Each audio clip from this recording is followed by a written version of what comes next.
We will begin the first talk or the first presentation that is presented by Dominique Langis-Barsetti about the topic Teaching the Neo-Hittite World One Block at a Time, Minecraft as an Educational Tool in Archaeological Outreach. If you have questions during the presentation, please use the chat that is provided on the platform, and I will read the chat and ask the questions a little bit later. Dominique, if you want, you can begin. All right, hopefully this will go smoothly. It looks All good. right, well, excellent. Well, welcome to my talk about Minecraft, of all things. So before we delve into the world of creepers, zombies, and villagers, we will first explore the reasons that led us to use Minecraft for academic purposes. So the CRANE, or Computational Research on the Ancient Near East projects, is an international interdisciplinary project focused on developing our knowledge of the ancient Near East through new computational techniques. The early years of the project saw the collaboration of multiple archaeological projects working together towards an integrated database named OCHR, which in addition to excavation data came to include a large-scale regional mapping and cataloging project, as well as a truly enormous ceramic database. As the project moved forward, more complex endeavors such as 3D modelings of ancient sites and landscapes, modeling of settlement patterns, as well as climate modeling for a large chunk of the Near and Middle East came to joining on the fun. More projects keep being added as the amount of data available and interlinked grows and makes new and complex research questions finally answerable. The CRANE project in itself is well worth looking into, but since it is not the subject of my talk, I will direct you to our website instead and to the workshop dedicated to the environmental aspect of the project that is set to take place tomorrow at this time slot, I believe, and in this room as well. The subject of my talk actually ties into one of the many aspects of the CRANE project. Big issues like climate modeling, regional chronologies, and automated shape matching are all fascinating topics among academics, but don't necessarily mean much outside of our rather small circles. And if 99% of people can't understand what we do or why we do it, then we're failing at a rather core principle of research, namely outreach, which is where Minecraft comes in. Now, public outreach is not something new to the project and has very much been a part of our mission since the beginning. Aside from more specialized venues like the annual CRANE meeting and various other academic conferences like this one, CRANE also maintains a close relationship with the Royal Ontario Museum in Toronto, where the project itself is based, which has allowed us to reach a much wider and much more varied audience. Through some of the ROM's program, CRANE has participated in events such as Family Fun Day, Friday Night Live, and the National Archaeology Day, which some of you might be familiar with. Unfortunately, all these events require people to be physically present and so limits our reach to a fairly small portion of the global human population. Hence the possibly mad idea one of my colleagues, Steve Patrick, came up with to use Minecraft as a tool for public outreach. Crane has dabbled in 3D modeling and gaming before, but Minecraft represents a beast of its own. So how exactly do we plan on using Minecraft to do public outreach? The goal of this project is to create an educational Minecraft adventure map centered on the Neo-Hittite world. Since the core member projects of CRANE include Teltaina, Zingerle, Carchemish, and other Iron Age sites in the Orontes watershed, the Neo-Hittite period and region seems the most logical setting for our game. But why did we choose this particular medium? Well, because video games are a great way to get people interested and, more importantly, invested in a subject or story they may otherwise not have encountered or may not have looked at twice. Things like Assassin's Creed or Sid Meier's Civilizations are good examples of video games that generated popular interest in history. Unfortunately, we have neither the budget nor the expertise to create games with similar levels of storytelling and graphic quality, so we must resort to using the tools at our disposal, one of which being Minecraft. Now, Minecraft has the potential to reach millions of players, which makes it an ideal outreach tool. Since the initial planning phases, we have been careful to make sure the way we designed our adventure would make it accessible to as many players as possible. Once it reaches the playable phase, even if it only represents a small portion of the world we intend to create, the map will be made available for download on the Crane website. From there, it would only be a matter of opening it inside the Minecraft environment with the necessary mods installed. What will this look like? Well, the general concept behind our map is that of a scavenger hunt. The first version, players will be invited to explore Kunulua, which is modern Teltainat, and interact with a wide cast of non-playable characters in order to collect specific items. In addition to exploring the landscape, which we'll try our best to make into a faithful rendition of the ancient city and its surroundings, the players will come across various characters depicting key aspects of ancient life. Through mini quests and dialogues, they will get to know these characters and learn about their ancient realities. Now, before we get into the details of the world we are creating, I will spend a bit of time talking about the game of Minecraft itself. Although most of you have probably already heard of it and some of you may be playing it yourself, there's a lot of misconceptions floating around about the educational potential of the game and its inherent versatility, which is ultimately what will allow us to create and share the meaningful educational experience. So what is Minecraft? Well, for those of you not familiar, Minecraft was a game created all the way back in 2009 by a Swedish company, Mojang. It has since been bought by Microsoft, but Mojang is still mostly in charge of development. One of the reasons cited to explain the game's unprecedented success is its unique aesthetic and game mechanic.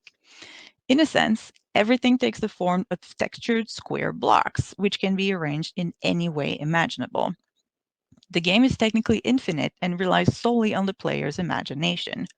This form of so-called sandbox game is not new, but was pushed to unprecedented heights by Minecraft, which, unlike other game developers, welcomes its players' ingenuity and desire to adapt the game to their own fancy, thus fostering a large community of so-called modders specializing in customizing certain aspects of the game, changing it from its vanilla mechanics and aesthetics. These mods range from things as simple as different texture packs, and to the addition of new features and mechanics such as programmable NPCs and a larger selection of creatures. These mods, which have to be installed by individual players wishing to play in the world created using them, greatly increase Minecraft's versatility and will be used to create our Neo-Hittite world. Mostly when it comes to the NPCs the player will come across and interact with, which is not something that is part of the core game. Beyond the whole block placing idea, which was what most people see about Minecraft, the game has two main modes, survival and creative.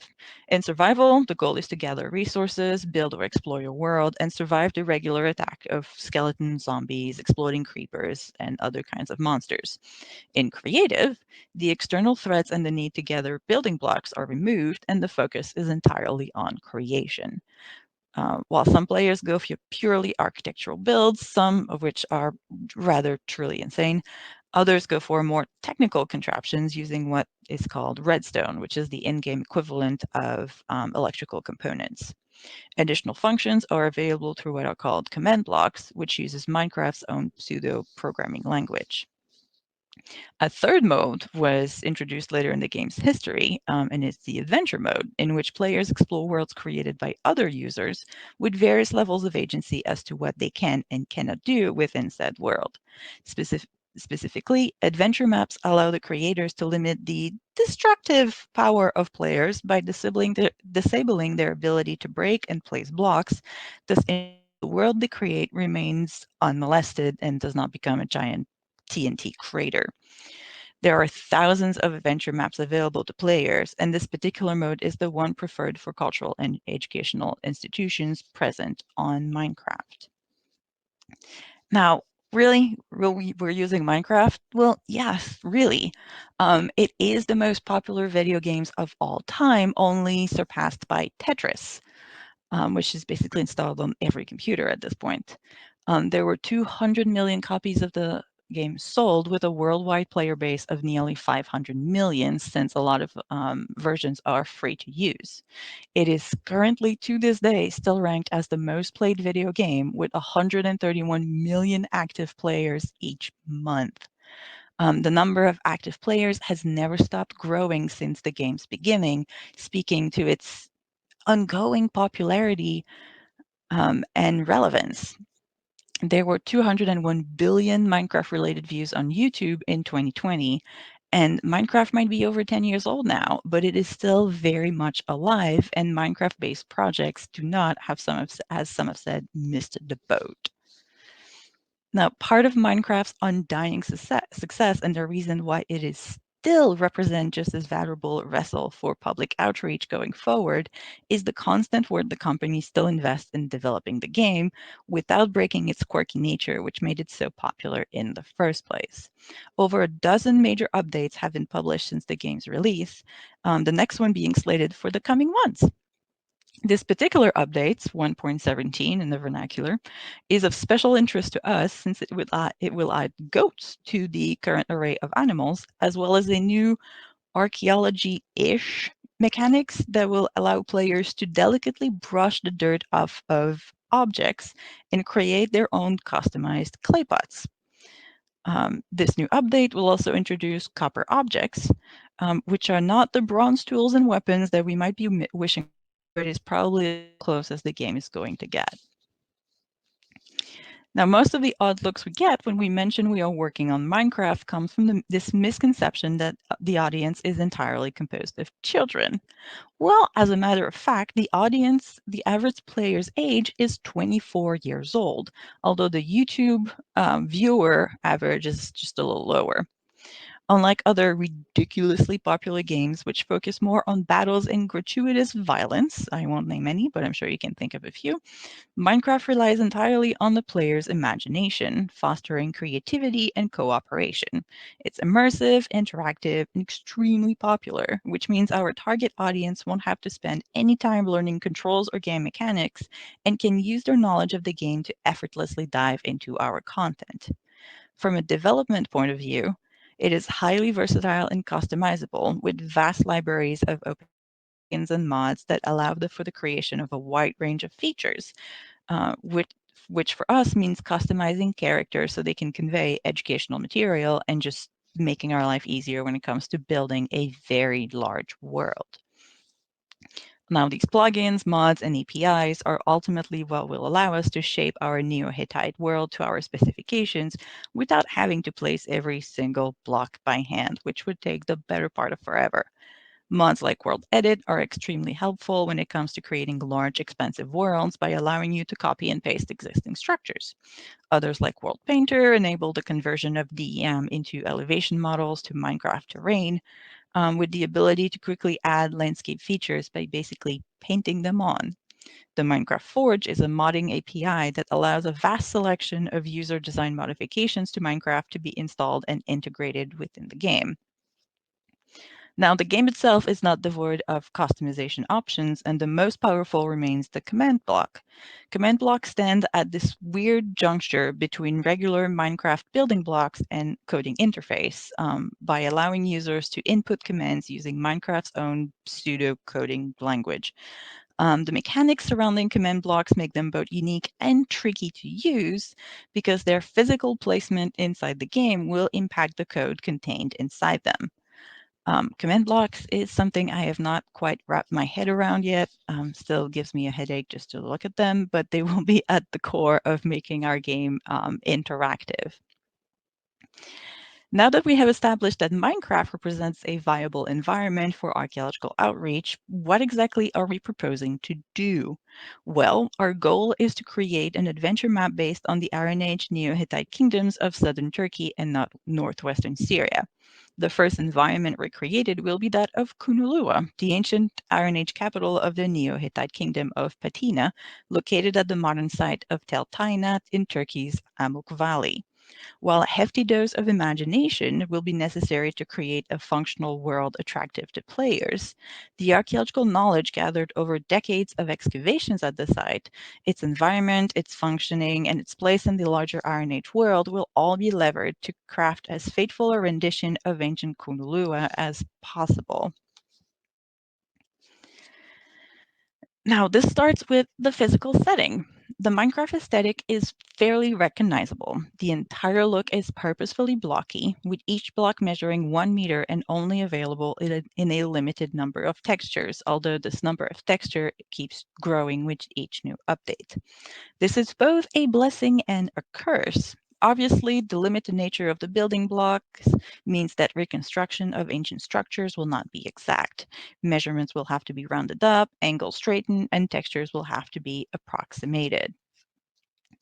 Now, this is the annoying part, especially since the set 1 meter size of all standard blocks can make buildings with a reasonable ceiling height feel quite claustrophobic, especially since all characters are 2 meters tall.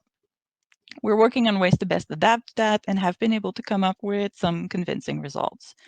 On the other hand, because the options are limited and accepted as such, we do not have to obsess with the tiniest of details, which is what we tended to do when we were going for more photorealistic renditions in other softwares. We can just move more quickly and create larger worlds. The tools at our disposal come with rather sizable limitations, but these limitations are part of the game and they're accepted there. Now, the city plan, be it of Kunulua or any other settlement included in the world, will be based on excavation results when available and extrapolated from comparable material when lacking. While this covered floor plans, it only provided minimal information regarding the physical appearance of the different structures. So there's not much we can do to fill in those gaps except draw inspiration from the few contemporary renditions of the architecture, like this particular Neo-Assyrian relief depicting a city of Unqui, that is to say, probably Tainat, from the Balawat Gate. Kunulua's lower town, which was revealed through survey but never excavated, will be modeled after the residential quarter of the nearby contemporary site of Çatalhöyük. Given the limits of excavation, this type of borrowing will have to be common when we create our entire Neo-Hittite adventure map. Now, the ancient world is not only composed of its architecture, but also its fauna and its flora. To ensure an environment as close to reality as possible when it comes to populating our newly terraformed world, we have talked to zooarchaeology and paleobotany specialists concerning which of the Minecraft plants and animals were most appropriate for our adventure map. Since some Orontes staples are missing from the game altogether, like dogs and olives, for instance, we'll have to adapt and use some animals and crops that are not quite what we need, but close enough. A more involved solution would be to create our own mod for the game, which would add the appropriate fauna and flora, but such a drastic measure would require involvement by coders more fluent in the language of Minecraft mods than those currently working on the project. So for the time being, we must make do with what is provided by the so-called vanilla version of the game. Once the architecture and environment are in place, we have a stage onto which our main actors can play their role. A city without inhabitants would make for a rather boring world. Interactions in the game will take place to a varied cast of non-playable characters specifically designed for our purpose. The outward appearance of characters is easily customizable, and plots will allow for further modifications such as height, shape, and basic behavior. Dialogue options can be implemented, which will convey most of the information and instructions we want to communicate to the players. Just like the architecture and environment, our characters will be based on historical knowledge and depictions gathered from across the Neo-Hittite world, mainly the reliefs from Carchemish and Zinjerle. From there, the map will take two possible forms. Players that prefer to explore on their own will be free to do so, and the world at their disposal will hopefully grow as more settlements and regions of the Neo-Hittite realm are added. For instance, once we're done with Kunulua and its surroundings, we're planning on moving on to Carchemish. Players looking for a more interactive experience will be invited to participate in a scavenger hunt adventure, where different inhabitants of Kunulua will bestow tasks upon them to be completed. Each task will be based on an aspect of life in the ancient city meant to teach players about the Neo-Hittite world, from hieroglyphic Lurian to funerary practices, changes in settlement pattern, and even regional trade. Since this scavenger hunt, at least in the final form we have envisioned, might be a bit daunting for younger players, we will be including an optional guide at the suggestion of ROM educators familiar with the demands of a younger audience. This guide would lead players through the map and from one part of the scavenger hunt to the other. Following this guide will be optional, so those who want to explore by themselves will be absolutely free to do so. Although we're still working on the details and the mechanics that this added level of complexity entails, we did settle on the historical character we will use, namely the now famous Lady of Tainat, or more specifically her ghost, because it's more fun, and that way her iconic statue and that of her descendant or husband, whatever their relationship was, King Shupiluliyama II, may be included in the game as well, since they are now so iconic of Tel Tainat. Our first demo. I'm so sorry for interrupting. Your time is completed, but can you find an ending to your presentation? I'm sorry, can I leave my presentation? No, you can finish, but can you please come to an end, because the time is over and we need the time for question and answers. Yes, just give me a, yep, I will quickly wrap up. Thank you very much. Yes, so very quickly, the first scenario we have in mind is that of the Luwian archive in the palace, where the players will basically be asked to learn Luwian hieroglyph to help the palace scribe solve his mess of an archive. Because this is an academic project, we'll be following the London Charter for the computer-based visualization of cultural heritage and keeping track of all our decisions that we made and where the evidence for it comes from. And on that note, just a quick slideshow of what our city looks like. And that is it. Thank you very much. Thank you very much, Dominique. Sorry for the interruption, and this was a very quick wrap up. Thank you very much for respecting the time. We are now open for questions by the public or the viewers. But before the viewers can ask some questions, I would like to start with one. So you did create this world in Minecraft where players can interact with.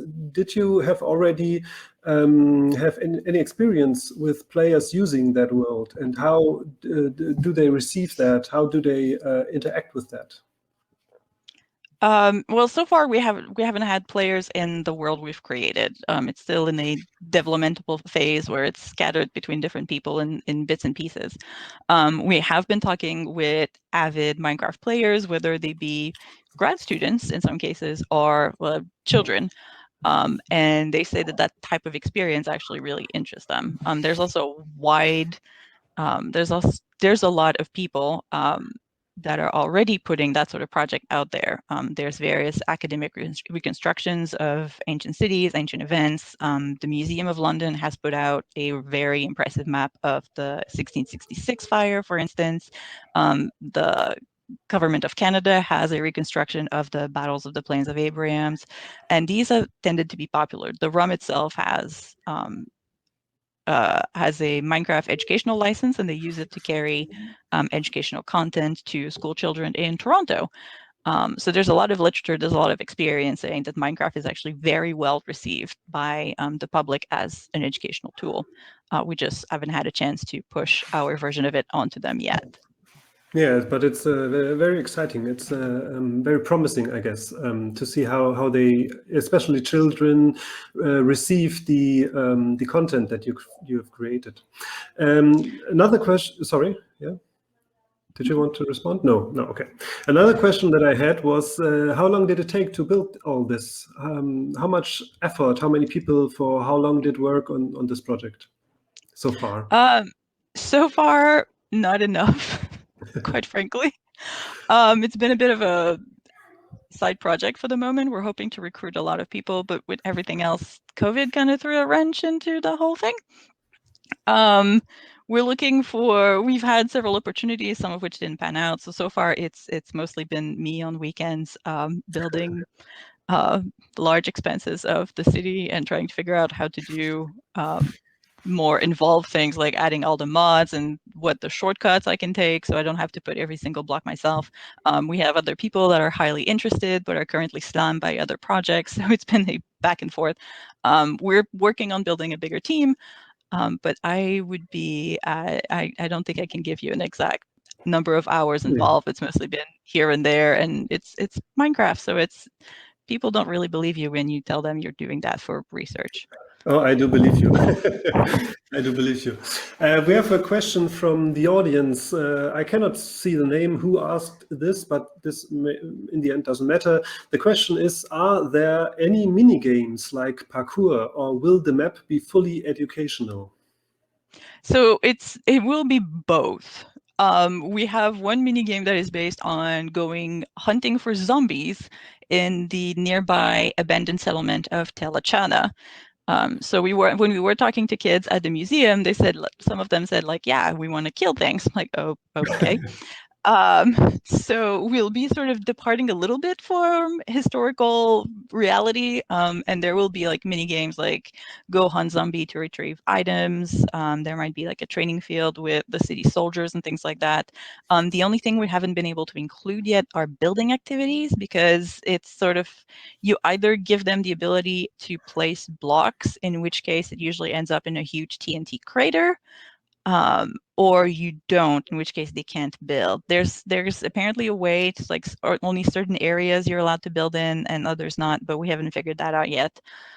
It's more advanced than what we are at the moment, but it's going to be educational games. You're going to be learning something through the Minecraft mechanics and the Minecraft games. Parkour itself, I don't know. I don't know if we can have them jump from roof to roof like Assassin's Creed does or something like that, but we are still building the scenarios all the time.